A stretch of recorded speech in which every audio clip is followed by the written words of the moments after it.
மிதுன ராசி நேயர்களே, இயற்கையிலே திறமையாக பேசி தப்புவீர்கள்.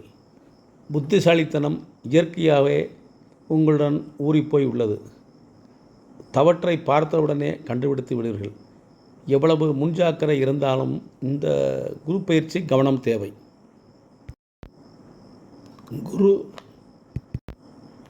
குரு 12இல் வருவது நல்லதல்ல. வீண் செலவை குறைக்கவும், வாகனம் அடிக்கடி பழுது ஏற்படும். இளம் வயதினர் படிப்பில் கவனம் தேவை. திருமணம் முடிந்தவர்கள் கணவர் மனைவி நிதானமாக பேசவும். மருத்துவ செலவு ஏற்படும். நோய் எது என்று தெரியாது. அரசு துறையினரால் தொந்தரவு ஏற்படும். வெளியூர் செல்ல நேரிடும். வீட்டில் சுப செலவு செய்யவும். வெளியூர் பயணம் போகலாம். பண விஷயத்தில் ஜாமீன் போட வேண்டாம். உங்கள் பணம் கொடுத்த இடத்தில் வாங்க முடியாமல் தவிப்பீர்கள். வட்டிக்கு பணம் வாங்கி தொழில் முதல் போட வேண்டாம். வேலையில் கெட்ட பெயர் ஏற்படும். போலீஸ் பிரச்சனை தேடி வரும். தவறான வழியில் வரும் பணத்தை குறைக்கவும்.